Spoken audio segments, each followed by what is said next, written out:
Mr. Chair, committee members, and participants, we are now live.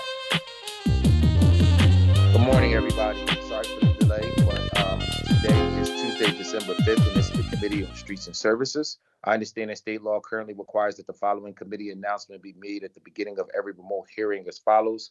Due to the current public health emergency, city council committees are currently meeting remotely. We are using Microsoft Teams to make these remote hearings possible. Instructions for how the public may view or offer public testimony at any public hearing of council committees are included in the public hearing notices that are published in the Daily News, Enquirer, and Legal Intelligencer prior to hearings. It can also be found on phlcouncil.com. I now note that the hour has come. Ms. Golden, will you please call the roll to take attendance? Members that are in attendance, will you please indicate you're present when your name is called, and also please say a few brief remarks so you're displayed on the screen. Vice Chair Squilla. Councilmember Bass. Good morning. Good morning, sorry, Mr. Chair and colleagues present. Councilmember Bass. Councilmember Brooks. Good morning, Mr. Chair. I'm present. Good morning.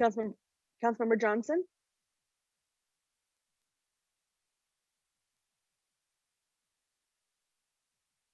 Councilmember Gilmore Richardson.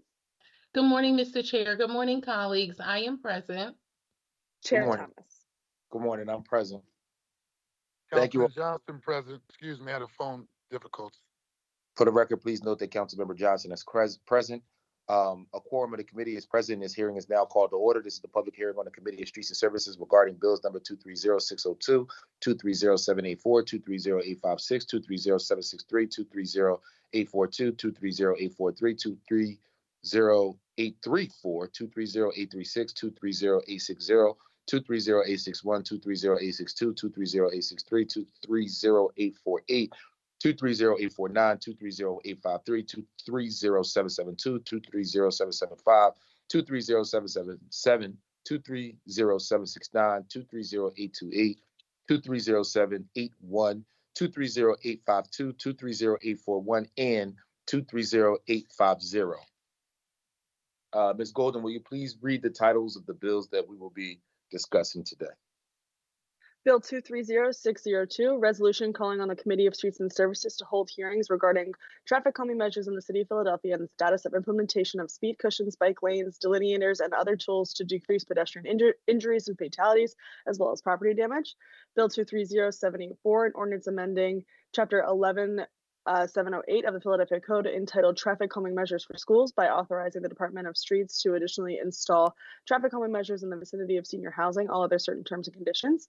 Bill 230856, an ordinance amending Chapter 9200 of the Philadelphia Code entitled Commercial Activities on Streets by designating a neighborhood business district in the 6th Councilmanic District for authorized sidewalk vending and making technical changes all under certain terms and conditions. Bill 230764, Bill 230763, an ordinance establishing parking regulations in the vicinity of Warnock Street and Nedrow Avenue, North 11th Street and Champlain Avenue, North 13th Street and Chew Avenue, and North 13th Street and Nedrow Avenue. Bill 230842, an ordinance establishing parking regulations in the vicinity of Ellsworth Street and South 16th Street to South 20th Street, Latona Street and South 16th Street to South 20th Street, South 20th Street and Federal Street to Dickinson Street, South 21st Street and Annan Street, Mull Street and South Dickinson Street. 230843, an ordinance establishing parking regulations in the vicinity of South 64th Street and Woodland Avenue, Cormant Place and 66th Street, 65th Street and Woodland Avenue, 58th Street and Woodland Avenue. Bill 230834, an ordinance establishing parking regulations in the vicinity of Crease Street and Widley Street, Lawrence Street and George Street, North 3rd Street to Fairmount Avenue, North 3rd Street to George Street, North 6th Street and Brown Street, Widley Street and Marlborough Street. Bill 230836, an ordinance authorizing encroachments in the nature of sidewalk cafes in the vicinity of 4317 Fleming Street, Philadelphia, PA 19128, under certain terms and conditions. Bill 230860, an ordinance repealing the ordinance Bill number 230486, entitled authorizing the revision of lines and grades on a portion of City Plan number 308 by striking from the city plan vacating Addison Street from a point approximately 80 feet east of 5th Street to its terminus, further eastwardly therefrom, and reserving and placing on the city plan a right-of-way for sewer and draining purposes within the portion of Addison Street being stricken, and authorizing acceptance of the grant to the city of said right-of-way under certain terms and conditions. Bill 230861, an ordinance authorizing the encroachment in the nature of a staircase in the vicinity of 1446 South 8th Street, Philadelphia, PA 19147, under certain terms and conditions. Bill 230862, an ordinance authorizing encroachments in the nature of a sidewalk cafe in the vicinity of 2620 East Allegheny Avenue, Philadelphia, PA 19134, under certain terms and conditions. Bill 230863, an ordinance authorizing encroachments in the nature of a sidewalk cafe in the vicinity of 2634 East Ann Street, Philadelphia, PA 19134, under certain terms and conditions.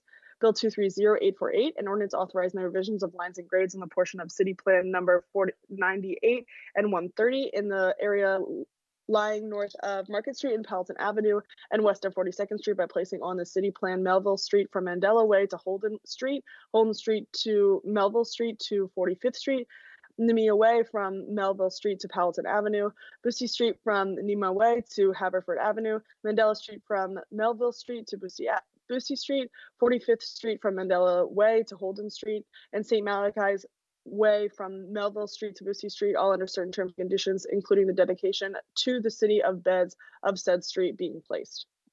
Bill 230849, an ordinance authorizing encroachments in the nature of sidewalk cafe in the vicinity of 3231 Palatine Ave, Philadelphia, PA 19104, under certain terms and conditions.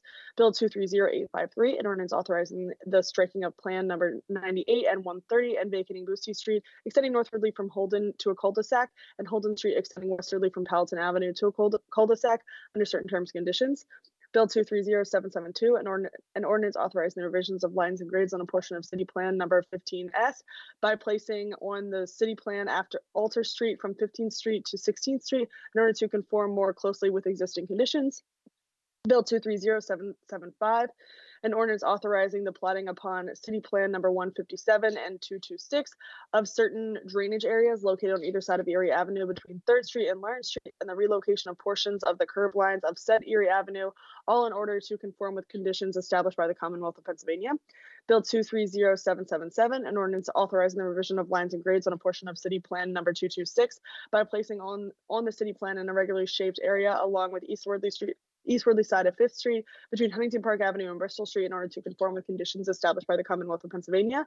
230769, an ordinance authorizing the revisions of lines and grades on a portion of City Plan number 63 by striking the city plan and vacating Carlton Street from 20th Street to its terminus eastwardly therefrom, striking from the city plan a right-of-way for public utility purposes extending from the said terminus of Carlton Street eastwardly to 19th Street, and striking from the city plan a right-of-way for drainage purposes, water main purposes, public utility purposes with the lines of former Wood Street from 19th Street to 20th Street, all under certain terms and conditions. 230829, an ordinance authorizing the opening of the northwardly 10 feet wide portion of Vine Street from 18th Street to 19th Street and from 19th Street to 20th Street being land owned by the city. Bill 230781, an ordinance authorizing encroachments in the nature of a sidewalk cafe in the vicinity of 743 South 4th Street, Philadelphia, PA 19147, under certain terms and conditions. Bill 230852, an ordinance authorizing the paving of Melville Street from Mandela Way to Holden Street from Melville Street to 45th Avenue, Nemea Way from Melville Street to Palatine Avenue, Bussey Street from Nemea Avenue to Haverford Avenue, Mandela Way from Melville Street to Bussey Street, 45th Street to Mandela Way to Holden Street, and St. Malachy's Way from Melville Street to Bussey Street under certain terms and conditions. Bill 230841, an ordinance authorizing encroachment in the nature of projecting canopies in the vicinity of 200 South Broad Street, Philadelphia, PA 19102. And 230850, an ordinance authorizing the revisions of lines and grades on a portion of City Plan number 98 and 130 by relocating the existing curb lines and house lines at the intersection of Palatine Avenue and Nemea Way at the intersection of Bussey Street and Haverford Avenue to accommodate various intersection improvements, all under certain terms and conditions, including the dedication of the city of the beds of all portions of the aforementioned streets being placed on the city plan. Please be advised that bill number 230850 is being held at the sponsor's request and will not be heard today. Additionally, we'll be hearing resolution 230602 introduced by Councilwoman Bass before running all other bills as usual. Thank you, Madam Clerk. Before we begin to hear testimony from witnesses we have today, everyone who's been invited to the meeting to testify should be aware that the public hearing is being recorded. Because of the hearing as public, participants and viewers have no reasonable expectation of privacy by continuing in the meeting you are considering to being recorded. Additionally, prior to recognizing members for questions or comments, they have for the witnesses. I will note for the record at this time that we will be using the chat feature to signal that you would like to be recognized in order to comply with the Sunshine Act. That is the only thing the chat feature can be used for. Mrs. Golden, will you please call the first set of bills and witnesses to testify this morning? The first is the resolution introduced by Councilwoman Bass 230602, and the first testifier is Richard Montanez. Good morning. Please state your name for the record, and you may begin. Good morning. I'm Richard Montanez, Deputy Commissioner. I'm sorry. Before you go, Deputy Commissioner, Councilmember Bass, did you want to make any remarks around this resolution before we hear from the panel today? Thank you, Mr. Chairman. I'll wait to offer my comments after hearing from the testifiers. Thank you so much for the opportunity. Thank you, Councilwoman. Thank you. I'm sorry, Commissioner, Deputy Commissioner, please state your name for the record and you may begin with your testimony. Sure. Richard Montanez, Deputy Commissioner of Streets. Excuse me, Jackie. I thought Lily was going to do the PowerPoint presentation first, and then I was going to testify. Okay, that's fine. I wasn't sure who was showing the PowerPoint. Yes, it would be Lily Reynolds will be doing a PowerPoint presentation, and then I'll provide a testimony afterwards. Excellent. Modesto, could we connect Lily to have access to share, please?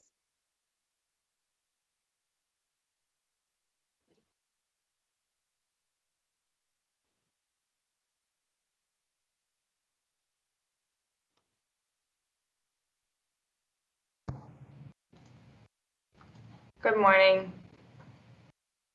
Can everyone see the presentation properly? Okay. Yes. Great.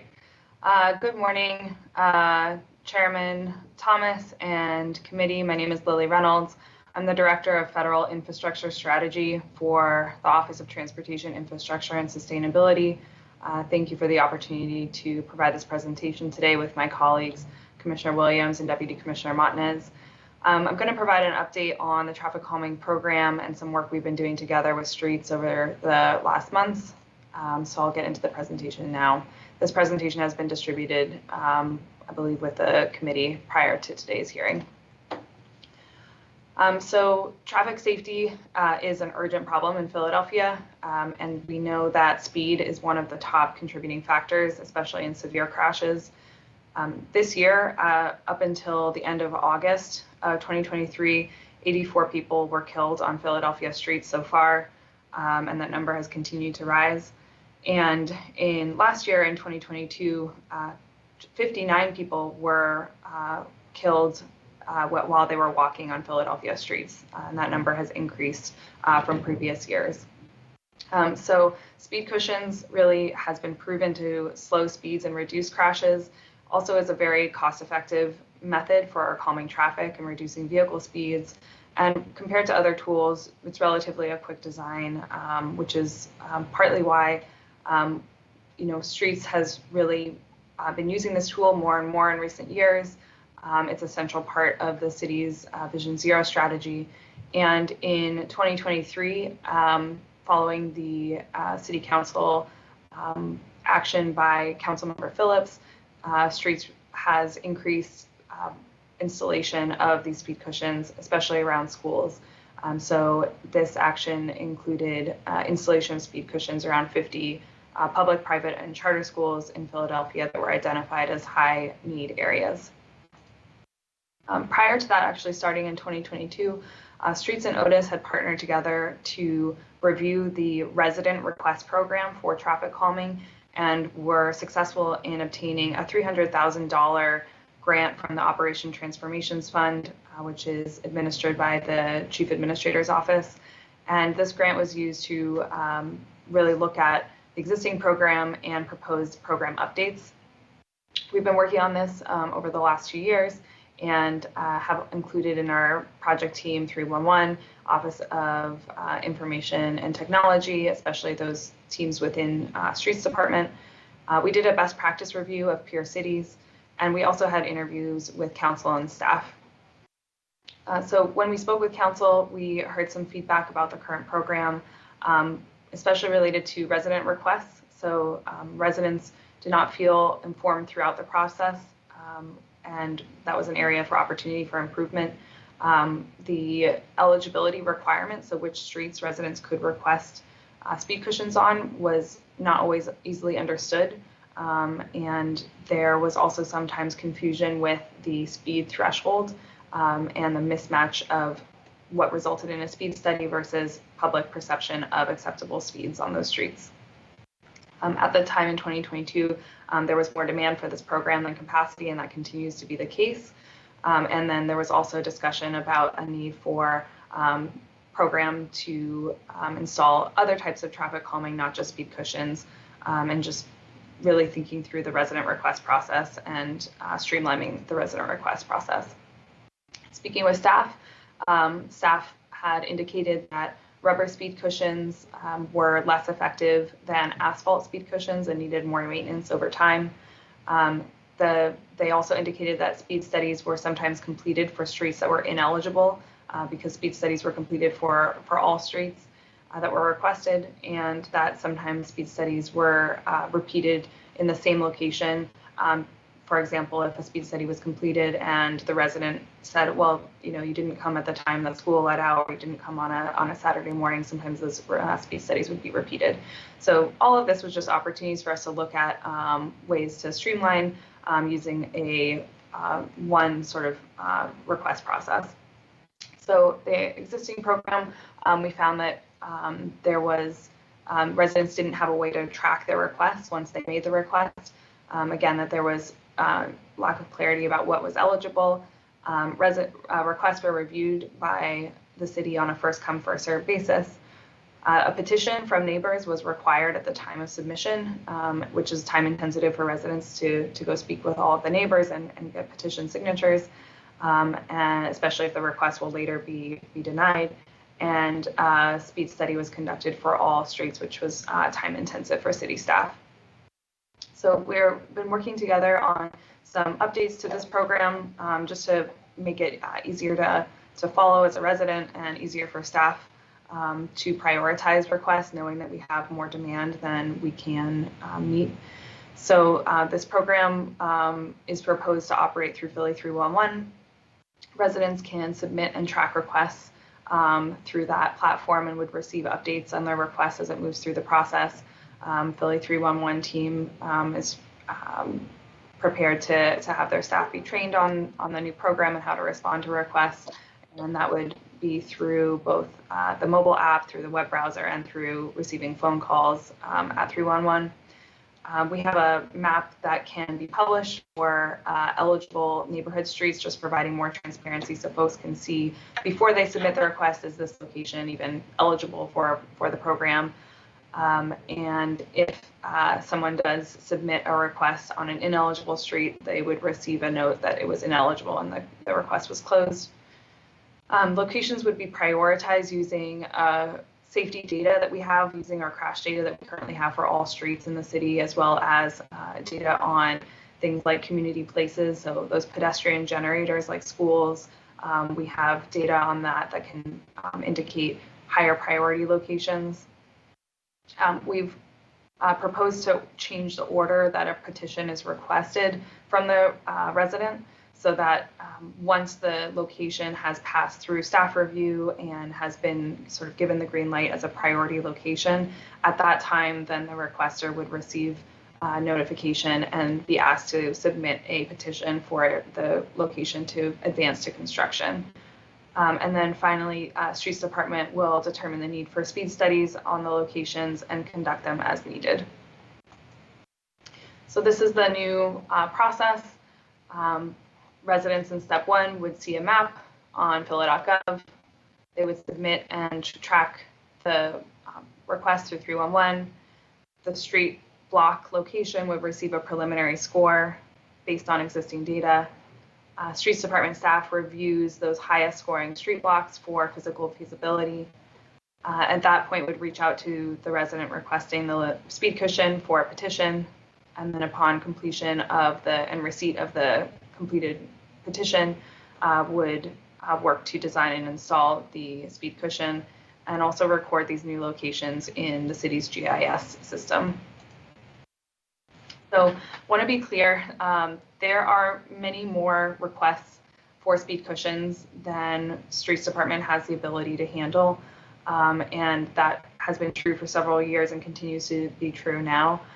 So this program is really scalable, which can allow Streets Department, based on resources that are available, to either review and install more requests if there's more resources, or review and install fewer requests based on those resources.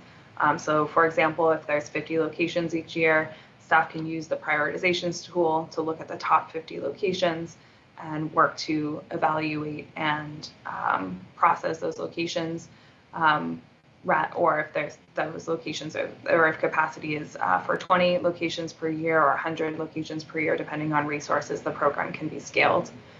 And residents can still make the requests on a rolling basis throughout the course of the year. So the hearing docket item also mentioned some other components of traffic calming. So I just wanted to touch on 2 slides related to how else the city is advancing Vision Zero besides speed cushions and resident request programs. So as I mentioned at the top, pedestrian fatalities are up, and speeding is a common factor. Drivers hit children who are walking every week in Philadelphia. 5 times 5 children are hit every week. So we know that this is a serious issue. And the good news is that we've made progress on advancing safety improvements across the highest injury streets. We did an analysis this year of locations where complete streets projects have been installed, and we've seen on those locations a 34% decrease in severe crashes compared to similar streets. We also have over $200 million for grants for the city's high injury network. So more projects are in the queue. Also, there was mention in the docket item about bicycling infrastructure. So wanted to mention that we have been working over recent years on installing safe bike infrastructure. And so you can see on the bottom right, the blue is number of miles each year, and the green is the cumulative miles overall. So far we have 27 miles of city streets with separated bike lanes. And we've done analysis of these facilities, and we show that they are effective at reducing injury crashes by 20% across all modes. So even if you're someone walking or you're in a vehicle, these facilities reduce crashes. But this year, it's important to note that it's the highest year in the last 20 years of people who have been killed while biking. At 10 people who have been killed so far in 2023. We're noticing this at peer cities as well, so there's research ongoing to understand more about these trends. And that's the end of my presentation. Thank you very much for the opportunity to speak today. Thank you for your presentation. Are there any questions from members of the committee about the presentation that we just listened to? Chair recognizes Councilmember Bass. Good afternoon, just about. And thank you for that outstanding presentation. I think it really gave us a lot of information in terms of exactly what is happening now around traffic calming and how the Streets Department is taking that lead. And we thank, the Commissioner, Carlton Williams, who we do a considerable amount of work through him with you guys. And of course, Rich, thank you so much for all of your work and responsiveness over the years. A couple of questions though. The first is that, can you give us more detail in terms of where those traffic fatalities are actually occurring at? Can you list them by council district or zip code or sections of the city, just so we can have some sort of a sense of, I was startled when I saw 5 children are hit. Was that every day in the city of Philadelphia? Every week. Is it every week? Okay. So what neighborhoods are those traffic occurrences happening? Thank you for the question. So I would like to point you to the annual report that we released earlier this year for Vision Zero, and I can provide that following the meeting today. We do every year an analysis of the crash data, and we look at all different types of crashes. We look at those crashes that result in someone being killed and someone seriously injured. We look at whether you're outside a car walking, you're inside a car, you're a passenger, and all of that really helps us inform where we prioritize our efforts around traffic safety. With regard to the locations, the high injury network is in every council district across the city. So those are the streets that have the highest rate of traffic crashes. But we do know that there are hot spots within our city. And we also did an analysis in 2020 to look at the co-location of demographic factors, including resident locations where most residents are on low incomes or most residents are people of color. And we see that there is a greater co-location of traffic crashes that are severe with those locations. And I'm happy to provide the heat map that really shows the lit up zones, in particular in North Philly and those areas. But they're really, it's a problem throughout the city, and there are heat spots throughout the city on that also show up on that map. Do you have any of those maps available that you could show us now? Yes, yes. So give me 1 minute. Sure. And while you're pulling that up, I do want to call to your attention, to the department's attention, that there were 3 fatalities on North Broad Street, I believe like in a 3-month period around the Broad and Lehigh, the 2700 block of Broad Street. I believe that they were all here this year. And I believe that that occurs, and I'm just happen to be familiar with that part of the neighborhood.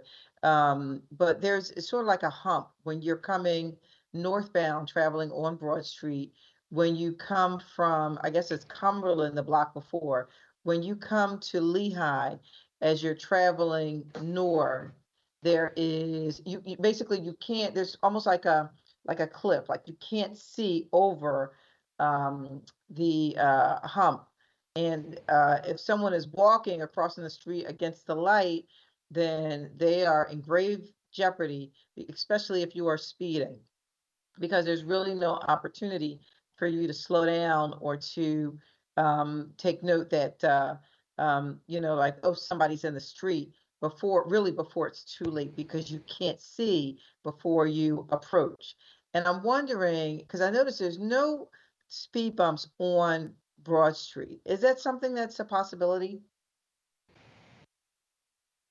I'll pass this question to Commissioner and Deputy Commissioner in a moment, but with Broad Street and arterial streets, also PennDOT state routes, those are sort of different treatments than the neighborhood resident request, which is what I presented on earlier today. But Streets Department and PennDOT have been working together on installing that type of speed bump, or we call them like speed, sort of a speed table, on like Cobbs Creek Parkway. So that's an example of a similar, or of an arterial street that has had that type of vertical deflection installed. Yeah, good morning, council member Bass. This is Commissioner Carlton Williams. I'm here with Deputy Commissioner Montanez, and yes, we are very aware of that unfortunate tragedy that continues to happen at that location. It is a state highway, as Lily has stated earlier, and we do work closely with PennDOT to come up with multiple traffic calming measures, not only just speed cushions, there's also rumble strips. There's better striping that we can put on this bump out. So I think we need to do an assessment and to come let you know about those recommendations of what can be done along that major corridor coming into the city. We do have to consider both congestion and ultimately the high volume of traffic and pedestrians who walk across that very large intersection. It's almost 6 lanes, and some lanes when it's coming into the city, it's restricted for parking. So there is a lot of concerns in reference to residents and them being able to cross the street.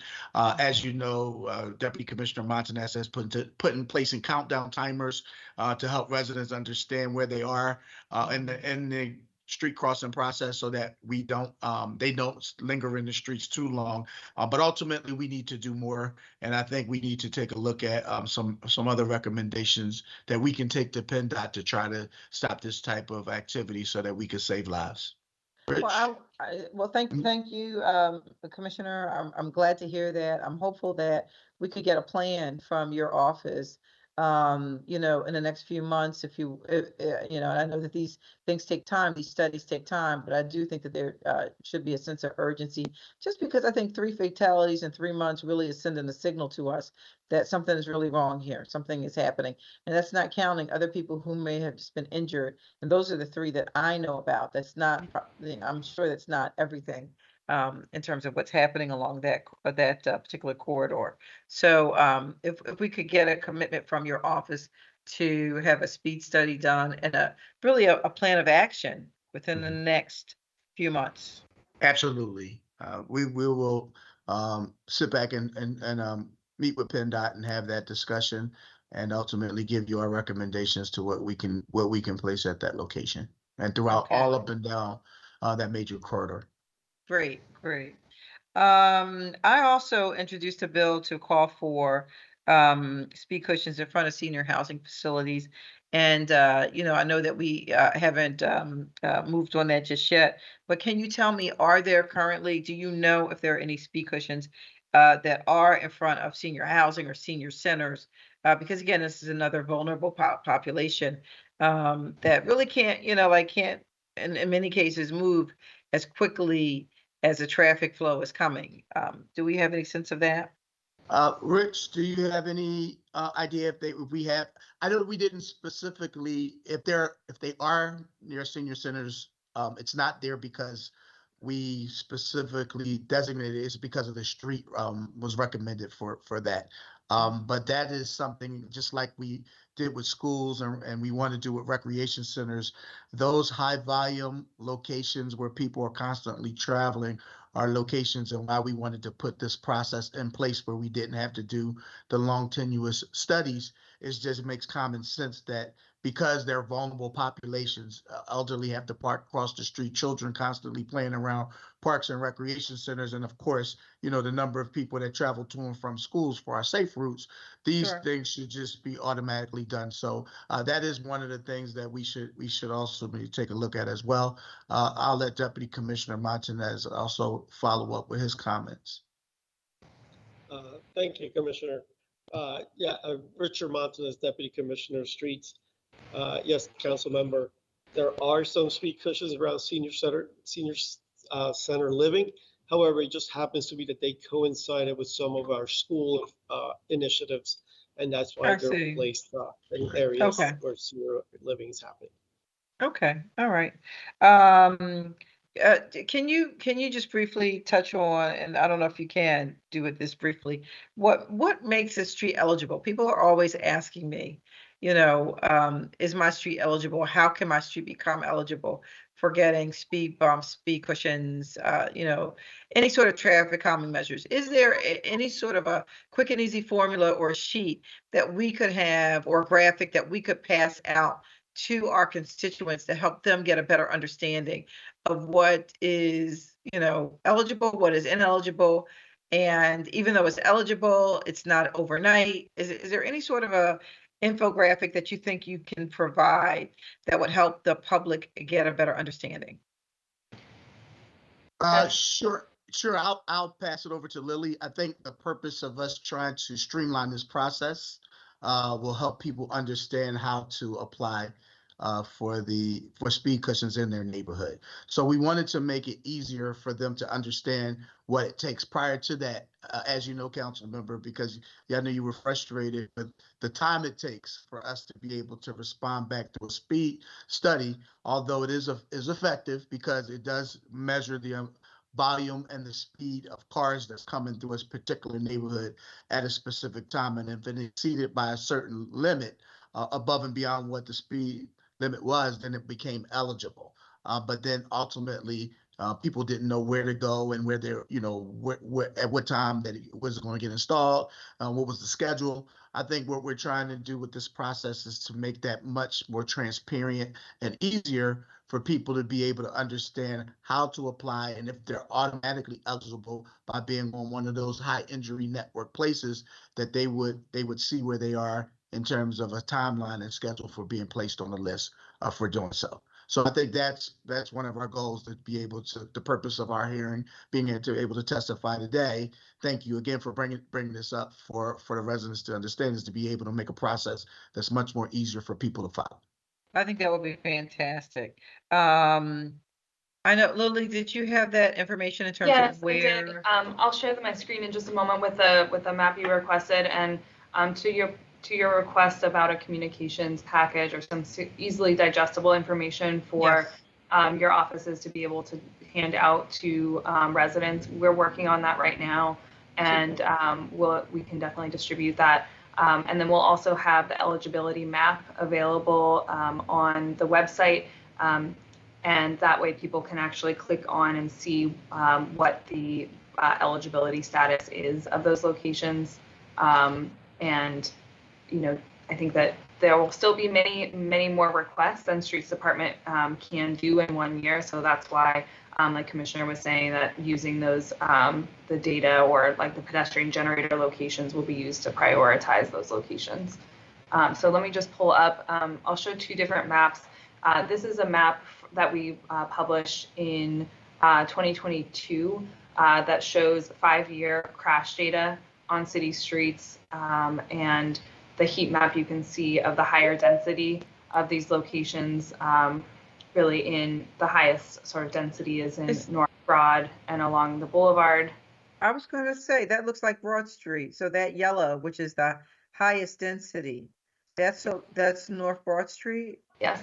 Yep. Okay. Yes. Exactly. To my point about the safety issue there in specific. So Yep. yeah, it looks considerable.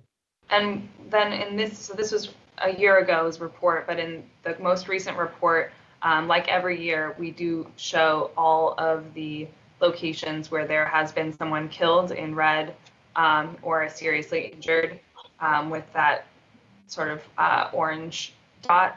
And underneath it, you can see in the streets that are highlighted, that's the city's high injury network. So that's the kind of analysis we've done over a couple of years to identify just the corridors themselves that are most likely to be dangerous, because we don't want to be kind of chasing after individual crashes so much as using the data to understand where is the sort of the trend of the problem, and where we could predict, in fact, like prevent future crashes from places that are similar to where we see those issues on the same corridor in the future. Yeah. I would say that if we know where the higher likelihood of crash occurring is, and whether it's a death or a serious injury, I think that we as a city have a level of liability and responsibility to, like address those specific corridors. If it keeps happening in the same spot, and we know it keeps happening in the same spot, right? So we're liable, we're responsible. And this could be very litigious and put the city in a very precarious financial situation based on information and data that we know and that we have, but we haven't effectively done anything about. So I just really want to urge, well, I guess it wouldn't as much be the streets department, because I know that you all are on board with it, but I would say with the incoming mayoral administration that this has to be a priority and funded appropriately through council. So I think this is something that together we have to do our due diligence and make sure that we address this sooner rather than later, especially since we have all of the data that we need. So. Mr. Chairman, I believe that's it for me. I think that that they've answered all of my questions, so thank you very much. Thank you, Councilwoman. I appreciate it. Are there any Thank you to the commissioner and his crew, the entire street. Thank you, council member. Really Thank you. appreciate your support. Yep. Absolutely. Thank you, Councilwoman. Thank you for your leadership. Commissioner, thank you and your team for being here to answer any questions. Are there any questions from other members of the committee for this particular panel around this bill? I just have comments, if it's okay, Mr. Chair. Brooks, yes, ma'am. Thank Good you, morning. thank you. Good morning. Good morning. I just want to voice my support for these traffic calming measures, especially, in these most dangerous corridors. So I want to thank Councilmember Bass for introducing it and all the work that you guys are already doing, because we know that saving lives from traffic crashes is we have to get this done. We have to deliver the improvement so we have the safety for Philadelphia families. And as I travel around the city, this is one of the number one things parents and community members, our seniors are always talking about traffic calming. You know, we know that the traffic deaths in Philadelphia are, you know, at a 20-year high and more people, you know, are reaching out daily. So I just want to thank you so much on behalf of parents, you know, that constantly come about people going too fast. Everyone is going driving too fast in neighborhoods. And I also want to give some recognition for a pilot program that you guys done with the Roosevelt Boulevard with the speed cameras and how it's been reducing the speeding violations by 90%, right? And being able to save estimated 36 lives since 2020. So thank you so much for the work that you're already doing. And I realize that a hearing on this issue will help us determine, you know, which measures are most effective. And you know what we can do to expedite this process so we can get more remedies into the neighborhoods that need them. So just thanks again. Thank you, Councilmember Bass, and everyone for moving this forward. Thank you, Councilmember Brooks. We really appreciate it and certainly look forward to continue working with you. And we agree 100% with you. Speed cameras save lives. The most important graphic is that they saw 40% reduction on the number of people that was actually tragically killed as a result of a crash, as a result of those cameras. So we certainly support your efforts to hold hearings, and we look forward to working with you as you continue to push that for the city of Philadelphia. Thank you, Commissioner. Thank you, Councilmember Brooks. Appreciate your remarks and appreciate your advocacy on this particular issue as well as Councilmember Bass. Are there any other questions for members of the committee for this particular witness on this bill? Hearing none, I want to say thank you, everybody, for your questions. Thank you to our commissioner for your remarks on this particular bill. And we will move on to the next legislation and the next bill. Madam Clerk, will you please read the next bill that we'll be discussing today, as well as the next panel for our conversation and We have two additional testifiers for this bill 230602, Richard Montanez and Dr. Sharon Avant. Okay, please state your name for the record. You may begin with your testimony. Good morning, Chairman and Councilwoman and other council members present. I am Reverend Dr. Sharon Avant, committee person of Ward 17, Division 7. I'd like to preface my comments and request today with the fact that the Department of Streets has already designated the Limekiln Pike corridor from Madera Avenue to Haynes Street as a high accident, high fatality thoroughfare by their own standards in their Vision Zero report, traffic deaths from 2020. So we know traffic and safety is a monumental quality of life issue, and all types of motor vehicles that were intended to improve access for people to live the American dream have become dangerous weapons to other drivers, passengers, and pedestrians. The Limekiln Pike corridor is rightfully designated as a very dangerous thoroughfare. Limekiln is a popular thoroughfare because a high number of vehicles pass from one county to another along this route. The speed limit sign is posted at 25 miles per hour on Limekiln Pike at the intersection of Shelton Avenue and Limekiln Pike, also known as the 6300 block of Limekiln Pike. This 25 mile per hour speed limit is very often ignored, and cars careen up and down Limekiln Pike at a very high rate of speed. If cars are waiting at the light, sometimes cars will pull into the lane of oncoming traffic to speed around the car that's in the proper lane. I'm speaking on behalf of the community, but I was personally driving my car in an incoming lane, stopped and waiting for a light to change when a car sped out of the opposite lane and came dashing toward me in the lane as I was waiting to turn. It would have been a head-on collision with speed. Thankfully, at the last minute, a driver relented out that car to get over into the proper lane. This happened at Limekiln Pike and Stenton Avenue, which is a part of the high accident, high fatality corridor that has been listed in Vision Zero. 1 block from my along this corridor, not only is Limekiln Pike well-traveled, but the intersecting streets such as Shelton Avenue, Stenton Avenue, at the 6300 block of Limekiln Pike, and the 62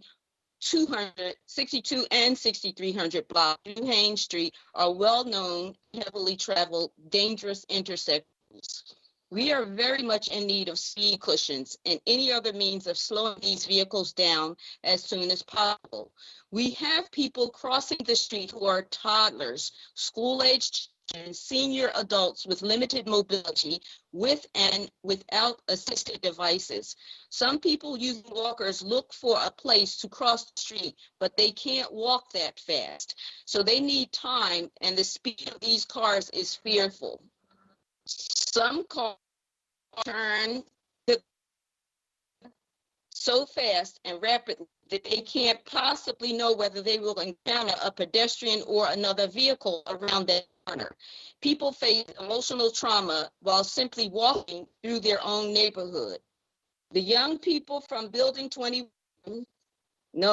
once known as the Kinsey School, stand on the dangerous corner of Limekiln Pike and Shelton Avenue to wait for the bus to go home on Limekiln Pike corridor. We are here today because we all know that we can't put a material value on life. These may be seen and recorded by us, but they are engraved in hearts of loved ones suffering that loss of. They don't feel the pain one day and it goes away the next. I know I'm here to because you've already established that you know there's a problem, and you know that there are some things that can be done to tackle this problem. We need those speed cushions as soon as possible. I am grateful that not only attention is being given to this matter, but many of us, like myself, will be even more grateful when we see the action, the results of these meetings, as speed cushions on our street and in our neighborhood become a reality. People visually see that cares about their lives, their families, neighborhoods, and friends. People who live along the line have had other cars crash into their cars while parked. Some of their cars were deemed a total loss. And this was mentioned at the meeting that we had with Vision Zero. You may think only 1 or 2 people had crashed cars. Not so. Many people, including myself, 4 cars were hit right in front of my door. 2 of them were mine. This is a great economic loss to people who may already be living in economic disparity. This is their means of transportation to and from work, their jobs, their careers, their financial stability is at stake. They never thought that getting to the doctor or to the grocery store could be so difficult. The emotional upheaval doesn't stop there. Their insurance is affected. The stress of having to try to recover and get another vehicle when they may still owe money on the wrecked vehicle is all at stake. Some people work in areas where they need a car because public transportation is not available. They could lose their jobs. In front of my door, I mentioned 4 cars were hit. Life is precious. Quality of life, we already know and we already agree, I'm sure, is important. Fatalities, human injury, economic loss, long-term trauma that result from traffic problems, safety issues are a sad reality. Traffic and safety is a matter of life and death. I want people to, we don't know people who have the privilege to drive vehicles and do so in a reckless manner of thinking. In spite of that, we know that you're interested in doing something, and I believe that they will do something. Please get speed cushions on the Limekiln Pike corridor as soon as possible. As I close, I'd like to state that we are faced with a situation that we can clearly say is not if there will be another accident. We just had another accident on November 4th at this intersection of Limekiln Pike and Shelton Avenue that I know of. So it's not if we'll have another accident, it is when. After that, the question is, how much property damage will occur? Then the question is, how much personal injury may be suffered? And then the most devastating question is, will it be fatal? Will there be another loss of life? So I ask that, and respectfully ask that some means of providing speed could be escalated, the time frame be escalated for this Lime Kiln Pike, especially Kiln Pike in Shelton and Lime Kiln Pike in Stenton Avenue. And my division is also a part of Madera Avenue too. So in regard, we ask that we escalate the time frame for the speed cushion in our area. Thank you for the opportunity to speak. And if you have any questions, I would be willing to answer them. I just want to mention that report that I received from Vision Zero last noticed that within this 3-block radius, we had 1 fatality, 15 motor vehicle accidents, 4 crashes involving pedestrian and bicyclist. So that's just in the 3-block radius.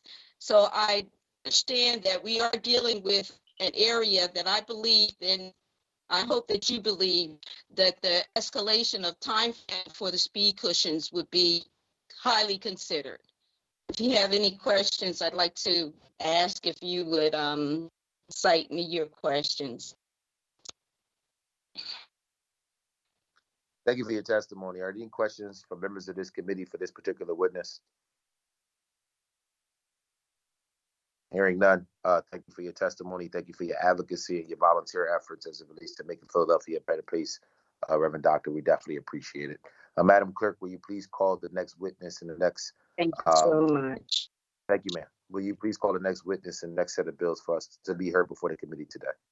Yes, just to note, Richard Montanez has submitted written testimony for this bill, as well as for the next bill, 230784, and there are no other testifiers for that bill. So we'll move on to 230856. And the first testifier... Madam Clerk, as it relates to the written testimony that was submitted in the previous bill just mentioned, does any members of the committee have any questions as it relates to the written testimony that was submitted to all members in the bill that was just read into the record by the clerk? All right, hearing none, Madam Clerk, you can proceed. The next bill is 230856, and the first and only testifier is Sarah Adamo.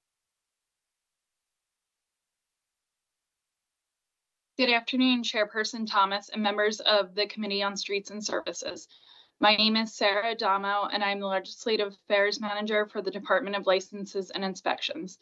Today, I'm here to provide testimony on Bill number 230856, introduced by Councilmember Driscoll, which, if enacted, will amend Chapter 9-200 of the Philadelphia Code entitled Commercial Activities on Streets by designating a neighborhood business district in the 6th Councilmanic District for authorized sidewalk vending and making technical changes, all under certain terms and conditions. The bill would amend the code to create the Northeast District for sidewalk vending. This vending district will consist of the south side of Cotman Avenue between Bustleton Avenue and Bradford Street, and the east side of Bustleton Avenue between Cotman Avenue and St. Vincent Street. Within this area, 4 sidewalk vending locations will be permitted on the south side of Cotman Avenue between Bustleton Avenue and Bradford Street, and 4 sidewalk vending locations will be permitted on the east side of Bustleton Avenue between Cotman Avenue and St. Vincent Street. The department has no objection to this bill and is prepared to enforce its provision should it become law. Thank you for the opportunity to provide the department's testimony. I'm happy to answer any questions at this time. Thank you for your testimony. Are there any questions from members of this committee for this particular witness around this legislation? Hearing none, thank you for your service. Madam Clerk, thank you. Thank you. Madam Clerk, will you please call the next witness and the next bill to be heard before this committee? The next witness is Deputy Manager of the Pennsylvania Parking Authority, or of the Philadelphia Parking Authority, Dion Bracely. She will be testifying on 230763, 230842, and 230843, and 230834. Thank you. Please state your name for the record, and you can proceed with your testimony consecutively.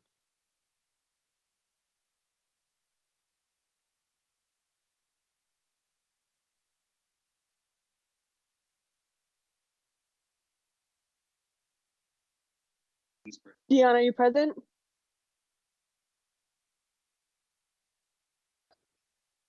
I'm sorry, I was on mute. Good day, council. My name is Deon Bracely, Deputy Manager for the Philadelphia Parking Authority. Thank you for allowing me to testify before council regarding ordinances 230763, 230834, 230842, and 230843, establishing parking regulations. The Philadelphia Parking Authority has no objection to the ordinances previously read before council and recommends favorable consideration. Thank you again for your time, and I will be happy to respond to any questions at this time.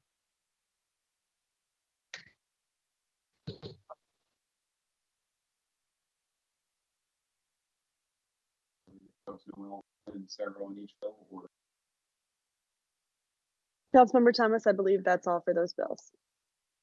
That was that was her testimony for all of the bills? Yeah. Are there any questions from members of this committee for this particular witness over these sets of bills? Hearing none, thank you for your work. Thank you for your services, very much appreciated. Madam Clerk, will you please read the name of the next witness and set of bills to be heard before the committee today? The next witnesses are Noel Marconi and Sarah Chu, testifying on 230836, 230860, 230861, 230862, 230863, 230848, 230849, 230853, 230772, 230775, 230777, 230769, 230828, 230781, 230852, and 230841. That's what I've been waiting for. The gang is all back together. I think this is our last time, our last go around, right? Noel, Sarah. Well, it's been a great 4 years. It's been a pleasure to work with you both, and I'm happy that we're able to close out with a bang. So please, whoever wants to go first, state your name for the record. Proceed with your testimony, and then whoever the other person can go second. So your choice. Thank you. Would you like me to read all the testimony together at once? Of course, yes, ma'am. Okay. Good morning, Chairperson Thomas and members of the Streets and Services Committee. My name is Noel Marconi, and I'm the Director of Legislative Affairs for the Department of Streets. I'm here today to offer testimony on Bill number 230836, introduced by Councilmember Jones. This bill authorizes Redid Development LLC, or a subsequent owner, the owner, to install, own, and maintain encroachments at Twisted Ginger in the nature of a sidewalk cafe at 4317 Fleming Street, all under certain terms and conditions. The Sidewalk Cafe will consist of 4 tables and 8 seats, which will be adjacent to the building of 4317 Fleming Street. Department of Streets is not opposed to this proposed Sidewalk Cafe, as it will maintain 5 feet of passable sidewalk spaces listed in the Philadelphia Code, section 9-2086B. This concludes my testimony, and please answer any questions you may have. Good morning, Chairperson Thomas and members of the Streets and Services Committee. My name is Noel Marconi, and I'm the Director of Legislative Affairs for the Department of Streets. I'm here today to offer testimony on Bill number 230860, introduced by Councilmember Bass on behalf of Councilmember Squilla. The purpose of this proposed ordinance is to repeal an ordinance, Bill number 230486, enacted on November 13, 2023. Bill number 230486, authorizing the striking from the city plan and vacating of Addison Street from a point approximately 80 feet east of 5th Street to its terminus approximately 20 feet further eastwardly therefrom. The bill also reserved and placed on the city plan a right-of-way for sewer and drainage purposes within the lines of the portion of Addison Street proposed to be stricken. This proposed action was requested by an adjacent property owner in order to better secure the area against illicit activities. If approved, Bill number 230860 will repeal the authorization contained in Bill number 230486. Bill number 230486 was forwarded for introduction by the Department of Streets at the request of a private party. This proposed repeal of Bill number 230486 would have no harm to the Department of Streets with respect to the city plan. Thank you for the opportunity to testify before you today, and please answer any questions. Good morning, Chairperson Thomas and members of the Streets and Services Committee. My name is Noelle Marconi, and I'm the Director of Legislative Affairs for the Department of Streets. I'm here today to offer testimony on Bill 230861, introduced by Councilmember Bass on behalf of Councilmember Squilla. This bill authorizes Farag Frangi and Suad Frangi, or a subsequent owner, the owner, to install, own, and maintain encroachments at 1446 South 8th Street in the nature of a staircase, all under certain terms and conditions.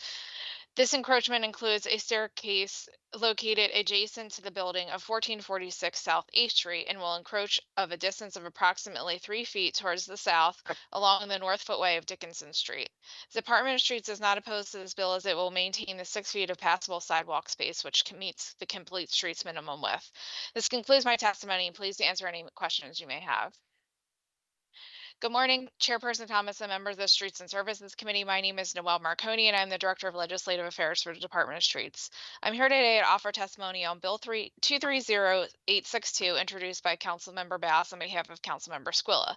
This bill authorizes Presma Law Respond and Dorota Respond, or a subsequent owner, the owner, to install, own, and maintain encroachments at La Roma in the nature of a sidewalk cafe at 2720 East Allegheny Avenue under certain terms and conditions. Under the proposed amendment, the sidewalk cafe will consist of 14 tables and 28 seats adjacent to the building of 2724 East Allegheny Avenue. The Department of Streets is not opposed to this proposed sidewalk cafe as it will maintain 6 feet 2 inches of passable sidewalk space, which meets the required minimum complete streets minimum width. This concludes my testimony, and please answer any questions you may have. Good morning, Chairperson Thomas and members of the Streets and Services Committee. My name is Noelle Marconi, and I'm the Director of Legislative Affairs for the Department of Streets. I'm here today to offer testimony on Bill number 230863, introduced by Councilmember Bass on behalf of Councilmember Squilla. This bill authorizes Nemi Properties LLC, or a subsequent owner, the owner, to install, own, and maintain encroachments at Nemi Restaurant in the nature of a sidewalk cafe at 2636 East Ann Street under certain terms and conditions. The sidewalk cafe will consist of 26 tables and 52 seats and will be located along the west sidewalk of Ann Street along the property line of 2636 East Ann Street and the north sidewalk of East Thompson Street along the property line of 2636 East Ann Street. The Department of Streets is not opposed to this proposed sidewalk cafe as it will maintain 5 feet of passable sidewalk space as listed in the Philadelphia Code, section 9-2086B. This concludes my testimony, and please answer any questions you may have. Good morning, Chairperson Thomas and members of the Streets and Services Committee. My name is Noelle Marconi, and I'm the Director of Legislative Affairs for the Department of Streets. I'm here today to offer testimony on Bill number 230848, introduced by Councilmember Gauthier. This is not an administration bill, but an ordinance requested by Matthew McClure of Ballard Spar LLP, 1735 Market Street, 51st floor, Philadelphia, PA 19103, representing the Philadelphia Housing Authority. This bill will authorize the placing on the city plan new streets as part of the redevelopment of PHA's West Park site in the area lying north of Market Street and Powelson Avenue and west of 42nd Street. This bill was submitted to council by the development team's attorney and has been reviewed by the Department of Streets. While detailed design for the entire site is not yet complete, the development planning is far enough along to approve the proposed general street layout. The design and construction of the proposed new street will be subject to the department's standard specifications and requirements and will be subject to the normal review process. As an amendment to this bill has been submitted by the City Planning Commission, subject to the adoption of the proposed amendment, the Department of Streets has no objection to this bill and recommends it to the committee for favorable action. Thank you for the opportunity to appear before you today. I'd be pleased to answer any questions you may have. Good morning, Chairperson Thomas and members of the Streets and Services Committee. My name is Noelle Marconi, and I'm the Director of Legislative Affairs for the Department of Streets. I'm here today to offer testimony on Bill number 230849, introduced by Councilmember Gauthier. This bill authorizes Nguyen Pac Thien and Vo T Thu Ha, or a subsequent owner, the owner, to install, own, and maintain encroachments at Poke Bury, University City, in the nature of a sidewalk cafe at 3231 Powelson Avenue, all under certain terms and conditions. The Sidewalk Cafe will consist of 4 tables and 10 seats and will be adjacent to the curb line of 3231 Powelton Avenue. The Department of Streets is not opposed to this proposed sidewalk cafe as it will maintain 9 feet of passable sidewalk space, which meets the complete street's minimum width. This concludes my testimony and pleased to answer any questions you may have. Good morning, Chairperson Thomas and members of the Streets and Services Committee. My name is Noelle Marconi and I'm the Director of Legislative Affairs for the Department of Streets. I'm here to offer testimony on Bill number 230853 introduced by Councilmember Gauthier. This is not an administration bill, but an ordinance requested by Matthew McClure, Esquire of Ballard Spar, 1735 Market Street, 51st floor, Philadelphia, representing the Philadelphia Housing Authority. This bill will authorize the striking from the city plan and vacating portions of Boosty Street and Holden Street as part of the redevelopment of PHA's West Park site. This bill also authorizes the temporary authorization of rights of way for various public utility purposes within the lines of areas being stricken where such public utility facilities are required to remain in place and active until replacement infrastructure and rights are provided. An amendment to this bill has been submitted by the City Planning Commission. Subject to the adoption of the proposed amendment, the Department of Streets has no objections to this bill and recommends it to the committee for favorable action. Thank you for the opportunity to appear before you today. I'd be happy to answer any questions. Good morning, Chairperson Thomas and members of the Streets and Services Committee. My name is Noelle Marconi and I'm the Director of Legislative Affairs for the Department of Streets. I'm here today to offer testimony on Bill number 230772 introduced by Councilmember Johnson. This is not an administration ordinance, or excuse me, this is an administration ordinance requested by the Department of Streets. The purpose of this bill is to authorize the placing on the city plan of Alter Street from 15th Street to 16th Street. The street has been open and in use by the public and maintained and serviced by the Streets Department for many years, but was not previously plotted on the city plan.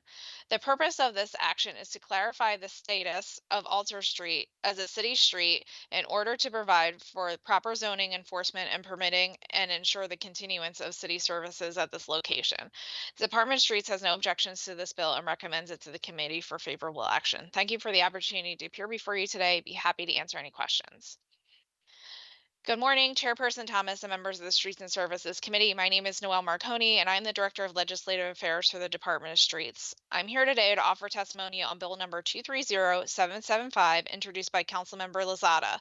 This is an administration ordinance requested by the Department of Streets. The purpose of this bill is to authorize plotting on the city plan of 2 drainage areas located on either side of Erie Avenue between 3rd Street and Lawrence Street, and the relocation of portions of the curb line of Erie Avenue. PennDOT has undertaken a project at this location to remove an existing bridge which carries Erie Avenue over a former railroad line. The space underneath the bridge will be filled in and the roadway reconstructed. The authorization will allow the Streets Department to revise the city plan to conform with conditions being established by PennDOT. The Department of Streets supports this bill and recommends it to the committee for favorable action. Thank you for the opportunity to appear before you today. I'd be pleased to answer any questions you may have. Good morning, Chairperson Thomas and members of the Streets and Services Committee. My name is Noelle Marconi, and I'm the Director of Legislative Affairs for the Department of Streets. I'm here today to offer testimony on Bill number 230777, introduced by Councilmember Lozada. This is an administration ordinance requested by the Department of Streets. The purpose of this proposed ordinance is to authorize the placing on the city plan of an irregularly shaped area along the easterly side of 5th Street between Hunting Park Avenue and Bristol Street. Department of Transportation, PennDOT, has undertaken a project at this location to remove an existing bridge which carries 5th Street over a former railroad line. The space underneath this bridge will be filled in and the roadway reconstructed. This authorization will allow the Streets Department to revise the city plan to conform with the conditions being established by PennDOT. Department of Streets supports this bill and recommends it to the committee for favorable action. Thank you for the opportunity to appear before you today. Be pleased to answer any questions you may have. Good morning, Chairperson Thomas and members of the Streets and Services Committee. My name is Noelle Marconi, and I'm the Director of Legislative Affairs for the Department of Streets. I'm here today to offer testimony on Bill number 230769, introduced by Councilmember Jones on behalf of Council President Clark. This is not an administration ordinance, but an ordinance requested by Ronald Patterson of Claire Harrison Brandsburg, LLP, representing National Real Estate Development. The purpose of this bill is to authorize the striking from the city plan and vacating of Carlton Street from 20th Street to a terminus eastwardly therefrom, and the striking from the city plan of 2 rights of way for various public utility purposes, all within the block bounded by 19th, Vine, 20th, and Kelly Streets. The purpose of this action is to clear land and facilitate a redevelopment project which will include renovation of the Central Free Library Building and the former Family Court Building, construction for a new building for the African American Museum, and the construction of 2 additional new buildings for residential and office use. The Department of Streets has no objections to this bill and recommends it to the committee for favorable action. Thank you for the opportunity to testify today. Be pleased to answer any questions you may have. Good morning, Chairperson Thomas and members of the Streets and Services Committee. My name is Noelle Marconi, and I am the Director of Legislative Affairs for the Department of Streets. I'm here today to offer testimony on Bill number 230828, introduced by Councilmember Jones on behalf of Council President Clark. This is an administration ordinance requested by the Department of Streets. The purpose of this bill is to authorize the opening of the northerly 10 feet wide portions of Vine Street from 18th Street to 19th Street and from 19th Street to 20th Street. These areas are platted on the city plan and have been improved and in use by the public for many years, but there is no record of their ever having been officially legally open. These 10 feet wide areas extend along the frontages of the former Family Court Building and the Central Free Library Building and are owned by the city.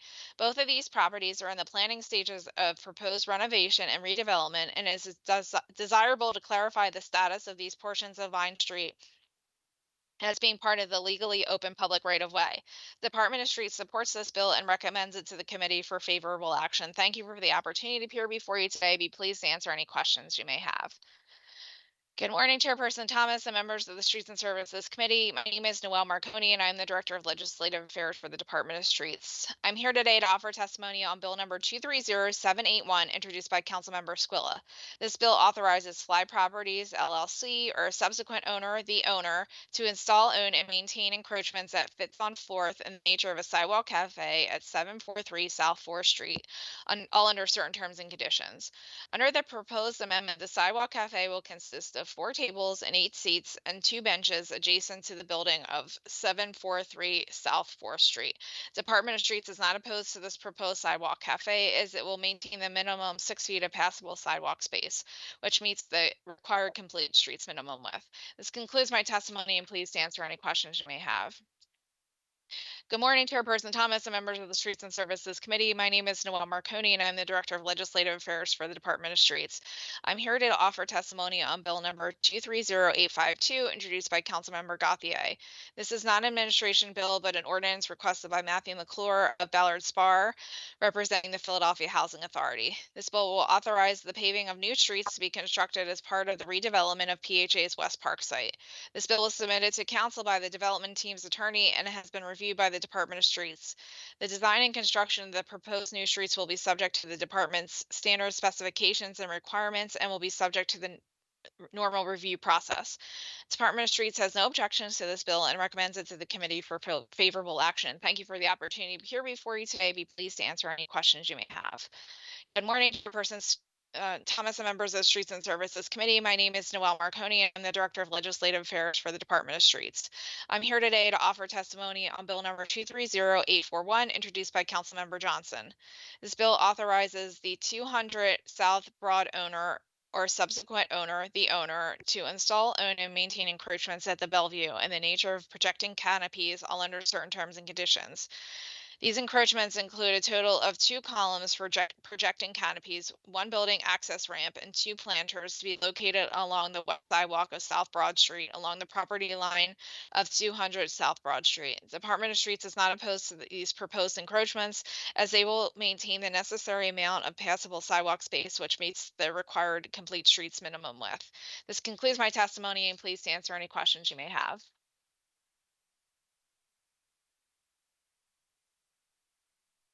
Thank you, Sarah. Good afternoon, Chairmember Thomas and members of the Committee on Streets and Services. I'm Sarah Chiu, City Planner with the Philadelphia City Planning Commission. I'm here to testify on Bill number 230836, which was introduced by Councilmember Jones on November 16th, 2023.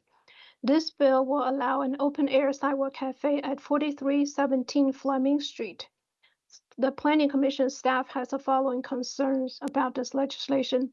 The existing on-street parking is on the side of the street with the proposed sidewalk cafe. When maintaining the minimum furnishing zone to allow passengers to get out of the vehicles, there will be insufficient space for pedestrians if the tables and chairs were placed on the sidewalk. This proposal does not meet the complete street policy. The Planning Commission is scheduled to consider this bill at its meeting on December 7th, 2023, with a staff recommendation not for approval. I'll be happy to answer any questions if you have. Good afternoon, Chair Member Thomas and members of the Committee on Streets and Services. I'm Sarah Chu, City Planner with the Philadelphia City Planning Commission. I'm here to testify on Bill number 230860, which was introduced by Councilmember Bass for Councilmember Squilla on November 16th, 2023. Bill number 230860 would repeal Bill number 230486, which was approved by the Council on October 26, 2023. The rear end of 20 feet of Edison Street was proposed to be stricken under Bill number 230486. Bill number 230860 will repeal the previous action and keep Addison Street's current conditions unchanged. The Planning Commission is scheduled to consider this bill at its meeting on November 7th, 2023, with a staff recommendation for approval. I'll be happy to answer any questions. Good afternoon, Chair Member Thomas and members of the Committee on Streets and Services. I'm Sarah Chu, City Planner with the Philadelphia City Planning Commission. I'm here to testify on Bill number 230861, which was introduced by Councilmember Squilla on November 16th, 2023. This bill will allow a staircase at 1446 South 8th Street encroachment. A minimum 6 feet of clear sidewalk space is to remain on Dickinson Street after the installation. The Planning Commission is scheduled to consider this bill at its meeting on December 7th, 2023, with a staff recommendation for approval. I'll be happy to answer any questions. Good afternoon, Chair Member Thomas and members of the Committee on Street Services. I'm Sarah Chu, City Planner with the Philadelphia City Planning Commission. I'm here to testify on Bill number 230862, which was introduced by Councilmember Bass for Councilmember Squilla on November 16th, 2023. This bill will allow an open-air sidewalk cafe at 2620 East Allegheny Avenue. A minimum of 15 feet of clear sidewalk space is to remain on Allegheny Avenue after the installation. The Planning Commission is scheduled to consider this bill at its meeting on December 7th, 2023, with a staff recommendation for approval. I'll be happy to answer any questions. Good afternoon, Chair Member Thomas and members of the Committee on Streets and Services. I'm Sarah Chu, City Planner with the Philadelphia City Planning Commission. I'm here to testify on Bill number 230863, which was introduced by Councilmember Bass for Councilmember Squilla on November 16th, 2023. This bill will allow an open-air sidewalk cafe at 2636 East N Street. Planning Commission staff has the following concern. There's existing rows of tables and chairs, as well as a large canopy and support columns on Thompson Street sidewalk, and this proposal will double the tables and seating area, thus creating many pinch points that are less than 5 feet for pedestrians. This proposal does not meet the complete street policy standards. The Planning Commission is scheduled to consider this bill at its meeting on December 7th, 2023, with a staff recommendation for not approval. I'll be happy to answer questions. Good afternoon, Chair Member Thomas and members of the Committee on Streets and Services. I'm Sarah Chu, City Planner with the Philadelphia City Planning Commission. I'm here to testify on Bill number 230848, 230853. Which were introduced by Councilmember Gauthier on November 16th, 2023. The Philadelphia Housing Authority and the development partners are seeking to redevelop the existing 10-acre West Park site at 46 and Market Street into a mixed-use, mixed-income neighborhood for a total number of 1,000 residential units. This streets bill package will entitle the New Streets Network for Multi-Purpose Development. The staff at the Planning Commission are supportive of the development of this former superblock into a more accessible and mixed-use, mixed-income property. In working with other city agencies, we have the following recommended amendments. Number 1, for Bill number 230848, we recommend that the time frame for compliance in this bill package be the city's standard of 2 years, not 10 years, as proposed. A 2-year period provides appropriate checking points for city staff to track progress on the development and to reauthorize via time extensions or make revisions as necessary. Since this will be a phased project over a number of years, conditions may change that require updates. Additionally, it will give public more opportunity to participate. Number 2, for Bill number 230853, we recommend revising the water and sewer right-of-way text to reflect the city's standard language. The City Planning Commission is scheduled to consider these bills at its meeting on November 7th, 2023, with a staff recommendation for approval with these amendments mentioned above. I'll be happy to answer any questions. Good afternoon, Chair Member Thomas and members of the Committee on Streets and Services. I'm Sarah Chu, City Planner with the Philadelphia City Planning Commission. I'm here to testify on Bill number 230849, which was introduced by Councilmember Gauthier on November 16th, 2023. This bill will allow an open-air sidewalk cafe at 3231 Powelton Avenue. A minimum of 9 feet of clear sidewalk space is to remain on Powelton Avenue after the installation. The Planning Commission is scheduled to consider this bill on December 7th, 2023, with staff recommendation for approval. Good afternoon, Chair Member Thomas and members Committee on Streets and Services. I'm Sarah Chu, City Planner with the Philadelphia City Planning Commission. I'm here to testify on Bill number 230772, which was introduced by Councilmember Johnson on November 2nd, 2023. This bill will place on the city plan and legally open the 1500 block of Alter Street in South Philadelphia, as proposed by the Philadelphia Streets Department. The street has been physically open in use by the public and maintained and serviced by the streets departments for many years, but was not previously plotted on the city plan. This action will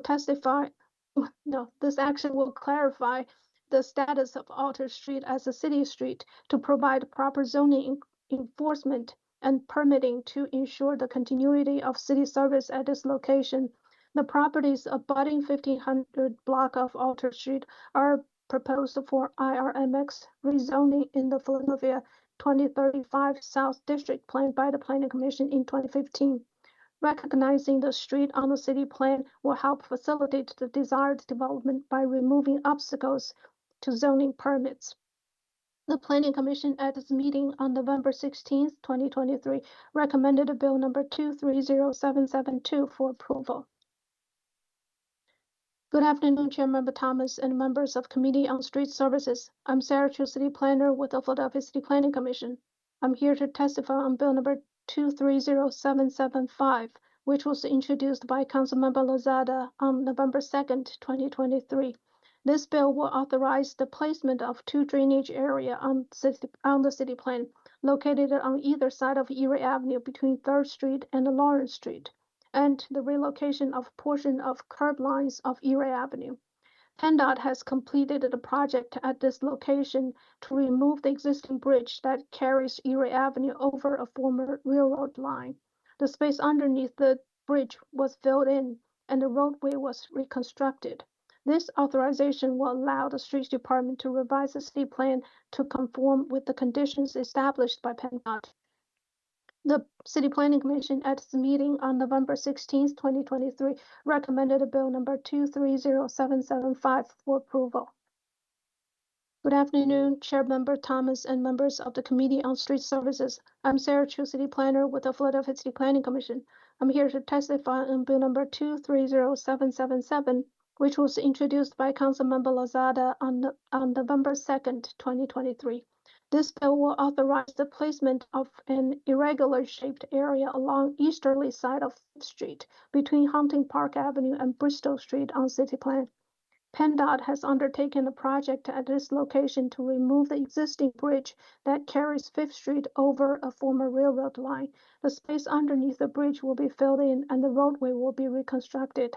This authorization will allow Streets Department to revise the city plan to conform with the new physical conditions established by PennDOT. The Planning Commission at its meeting on November 16th, 2023, recommended Bill number 230777 for approval. Good afternoon, Chairmember Thomas and members of the Committee on Street Services. I'm Sarah Chu, City Planner with the Philadelphia City Planning Commission. I'm here to testify on Bill number 230769, which was introduced by Councilmember Jones for Council President Clark on November 2nd, 2023. This bill is a part of a package of legislation that will allow the redevelopment of 1801 Vine Street, the former Family Court building, and 1901 Wood Street, the lot behind Parkway Central branch of the Philadelphia Free Library. These properties are subject to an RFP process for redevelopment. The redevelopment project will include an expansion of Free Library to house the Children and Family Center, a new home for African American Museum of Philadelphia, a hotel in the former Family Court building, a mixed-use development, underground parking, and a public plaza. The bill number 230769 strikes and vacates Carlton Streets and strikes and abandon Wood Street between 19th and 20th Street to effectuate the redevelopment of 1901 Wood Street. The City Planning Commission at its meeting on November 16th, 2023 recommended Bill number 230769 for approval. Good afternoon, Chairmember Thomas and members of the Committee on Streets and Services. I'm Sarah Chu, City Planner with the Philadelphia City Planning Commission. I'm here to testify on Bill number 230828, which was introduced by Councilmember Jones for Council President Clark on November 16th, 2023. Bill number 230828 will authorize the opening of a northerly 10-foot wide portion of Vine Street from 18th Street to 19th Street and from 19th Street to 20th Street. These areas are currently used as public streets and public sidewalk spaces. This bill is a part of a package of legislation that will allow the redevelopment of the former Family Court building, the lot behind Parkway Central branch of Free Library. The Planning Commission is scheduled to consider this bill at its meeting on November 7th, 2023, with a staff recommendation for approval. Good afternoon, Chairmember Thomas and members of the Committee on Street Services. I'm Sarah Chu, City Planner with the Philadelphia City Planning Commission. I'm here to testify on Bill number 230781, which was introduced by Councilmember Squilla on November 2nd, 2023. This bill will allow an open-air sidewalk cafe at 743 South 4th Street. A minimum of 6 feet of clear sidewalk space will remain after the installation. The Planning Commission at its meeting on November 16th, 2023, recommended Bill number 230781 for approval. I'll be happy to answer any questions at this time. And this concludes all of my testimonies. Thank you. Thank you for your testimony. Are there any questions from members of this committee for this particular witness around these set of bills? Hearing none, I want to say thank you again to you both. It's been a pleasure working with you over the last 4 years, and I really appreciate your service to the city of Philadelphia, as this is our last committee hearing of my term. So thank you. Thank you. Thank you both. Thank you both. It's an honor. Jackie, Madam Clerk, can you please call the next bill and the next set of witnesses to testify before you? The next testifiers are Ron Patterson and William McDowell. They'll be testifying on 230769 and 230852. Please state your name for the record and you may begin with your testimony. Hi, good afternoon. My name is Ronald Patterson. I'm attorney at Claire Harrison Law Firm in Philadelphia. I represent National Real Estate Advisors and Frontier Development. We're here to answer any questions there may be on this bill, not really to make a presentation, but we thought we'd make ourselves available. Mr. McDowell is here with National Real Estate Advisors. Good afternoon, Councilman and members of the committee. I'm William McDowell. I'm with National Real Estate Development, and here to answer any questions regarding this exciting project. Thank you both for your presence. Members of the committee, are there any questions for these particular witnesses around this bill? Hearing none, I want to say thank you for your testimony. It's very much appreciated. Madam Clerk, will you please call? No, thank you for your presence here. It's very much appreciated. Madam Clerk, will you call? Thank you, Councilman. Thank you. Thank you both. Thank you. Madam Clerk, will you please call the next witness and next set of bills to be heard before the committee today? There's no further testifiers, just public comment. Team, are we ready for that? Yes, we are, Mr. Chair. Okay, we're on standby. We'll follow your lead.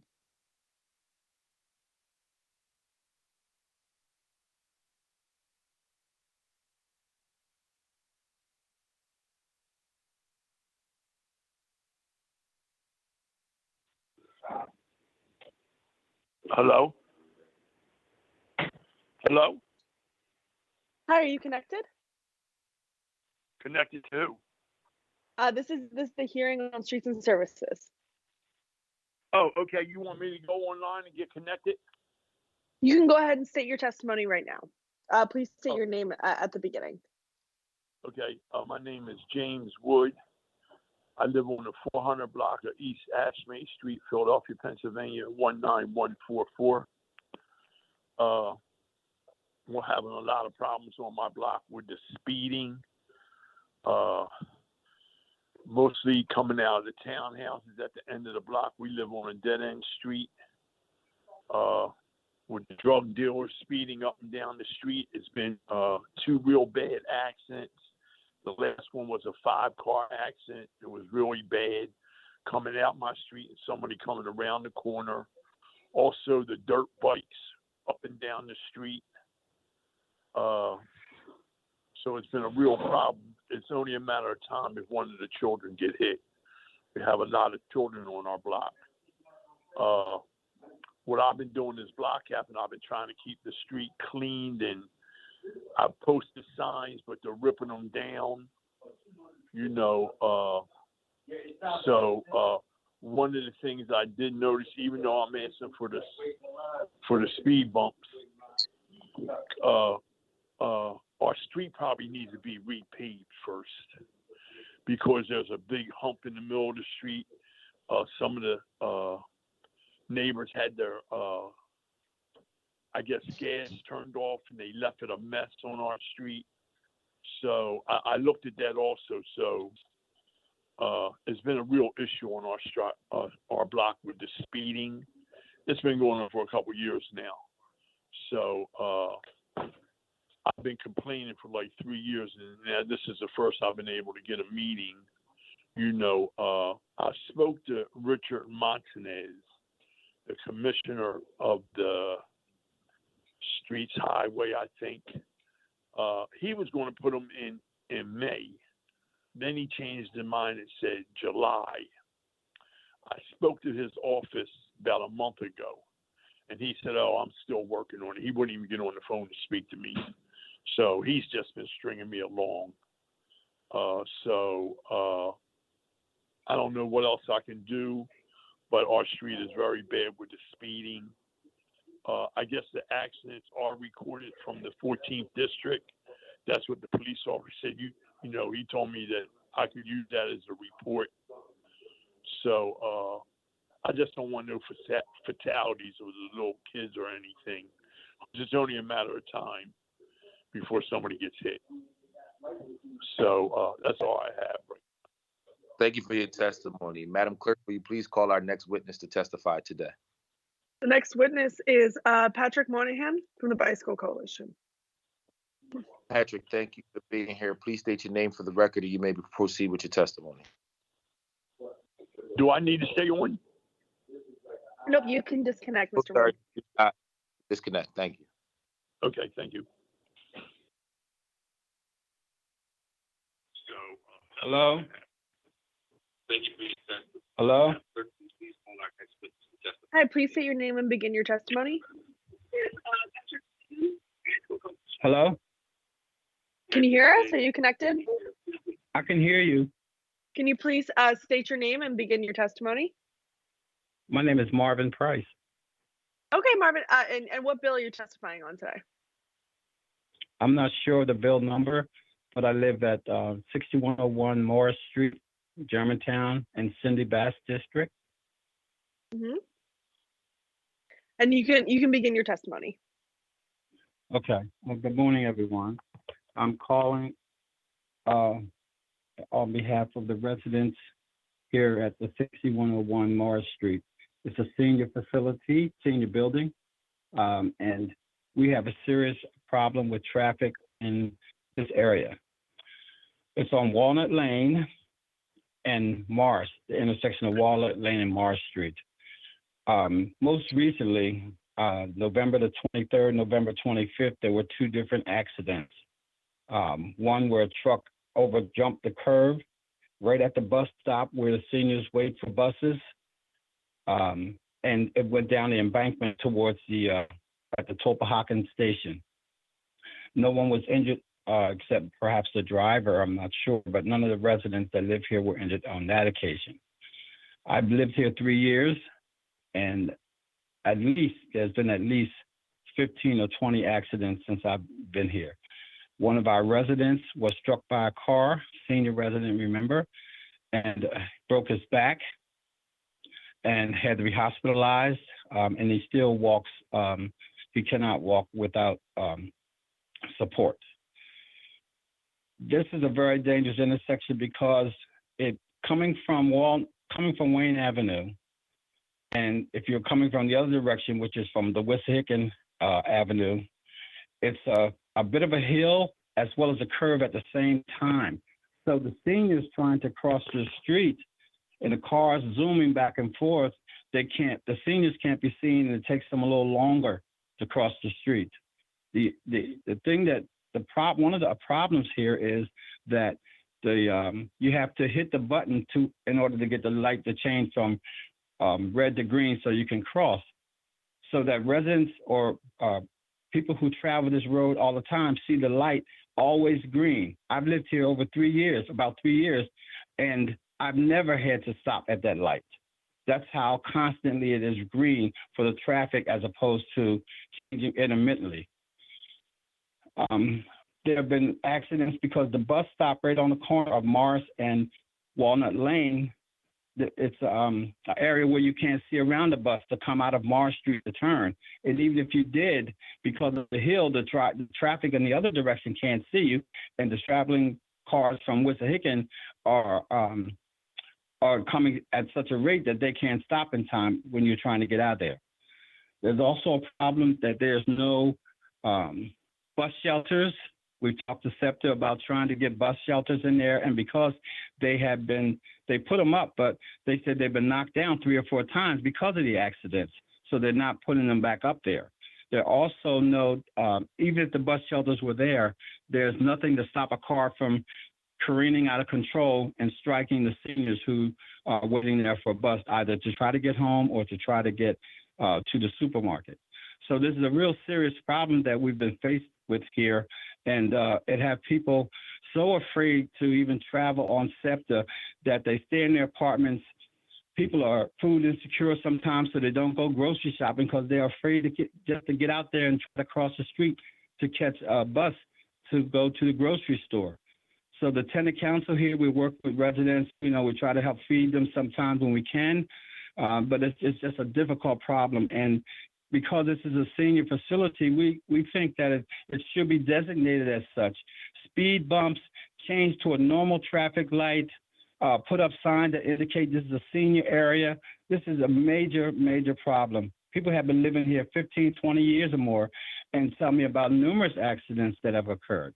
And like I said, I've only been here for 3 years, but there's been, double-digit car accidents. And I know one particular instance where the gentleman, like I said, was hit by a car and broke his back. So we're asking for not just the routine assessment and evaluation, but this is sort of a crisis situation because you have 300 seniors in this building, and many of whom rely on SEPTA to cross the street, to get to grocery stores, to go visit family members, and it's just a challenge. The other thing is that traffic light doesn't give seniors enough time with wheelchairs, rollators, and walkers time to get across the street because it changes so quickly. And again, the drivers who are driving that way always see that the light is green, so they don't even slow down in anticipation that it would change to red for them. So it creates more of a hazard and a problem for the residents that live here. And we think that this is more than just, we think this is an emergency situation that has to be taken in consideration for the people who live here. Yes? Sir, we need you to wrap up your testimony. I apologize. We have another hearing that was supposed to start 12 minutes ago. Okay. So bottom line, the traffic situation here, because it's a hill again and a curve at the same time, and it's just very, very dangerous for the residents that live here. So we need to have something done immediately. Thank you, sir. I want you to know that we heard your testimony. I do apologize for having to condense our conversation here today, but there's another set of bills that needs to be heard by the public, and we do appreciate your volunteer effort, your advocacy, and we understand your concern around the traffic calming issues, and we'll do our due diligence as a committee to continue to advocate for the things that the constituents of Philadelphia are saying they need. So thank you for your testimony today. Madam Clerk, are there any other witnesses to testify here today? 2 additional, Patrick Moynihan from the Bicycle Coalition and Queen Judith Robinson. Okay, I'm going to apologize to you both before you even start your testimony, but I just want to let you know that we are running as it relates to our hearing today and the next hearing that needs to start pretty soon. So both witnesses, if you could state your name for the record and proceed with your testimony, that would be very appreciated if we could be as efficient as possible.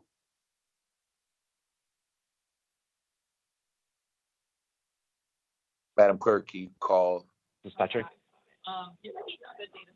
Hi, Patrick. Could you state your name and begin your testimony? Yes. Good morning, all. Good afternoon, all. My name is Patrick Monahan. I'm the regional organizer for the Bicycle Coalition Greater Philadelphia. I am testifying today for resolution number 230602. We at the Bicycle Coalition believe that there are a set of administrative barriers that dramatically lengthen the time it takes to start and finish a traffic calming and complete streets project.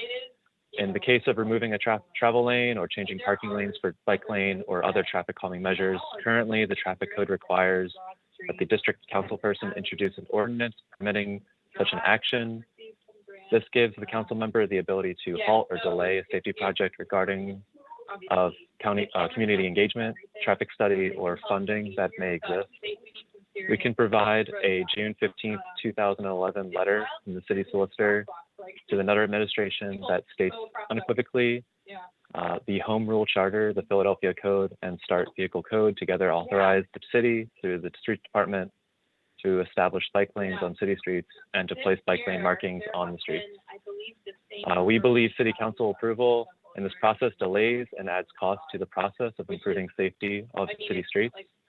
We recommend that in order to improve the time it takes to finish traffic calming and complete street projects, that City Council should repeal the bike lane ordinance, which has passed in 2012. 2023 has been a terrible year for people on bikes. 10 people have been killed by drivers, which is most fatalities in Philadelphia's recorded history. In a recent report from the Office of Transportation Infrastructure and Sustainability, roads with complete streets projects saw a 34% reduction in fatal and serious injury crashes and a 20% reduction in all injury crashes. By halting or delaying safety projects, council is severely impacting the neighborhood's right to safe streets. We hope that the Streets and Service Committee and other council members consider repealing the bike lane ordinance or street section 12-2606. Thank you. Thank you for your Madam Clerk. Call the last. The last public comment is Judith Robinson. Good afternoon. Please state.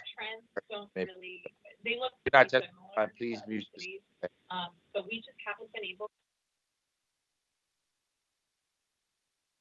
Judith Robinson, are you connected?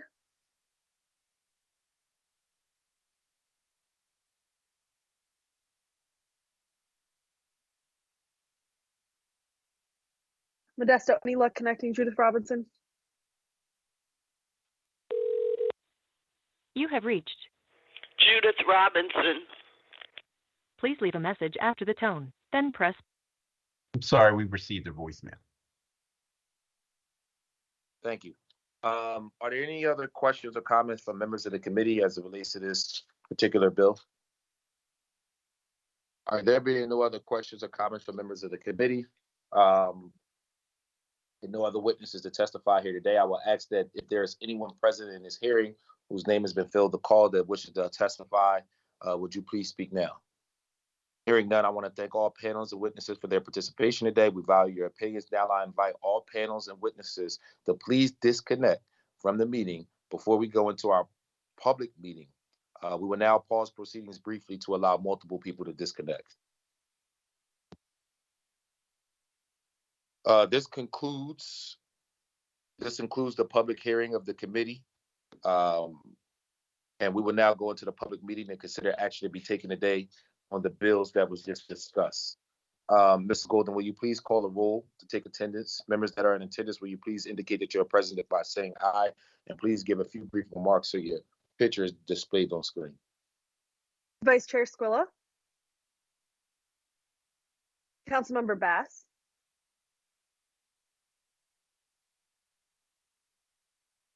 Councilmember Brooks. Good afternoon, I'm present. Councilmember Johnson.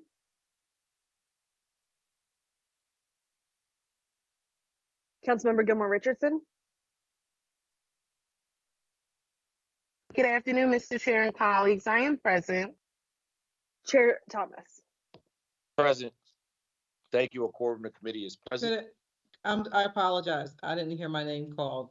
This is Councilmember Bass. I am present still. Member Bass is present for the record. Madam Clerk, the chair recognizes Councilmember Brooks for a single motion to approve the amendments to the bills that are being considered today.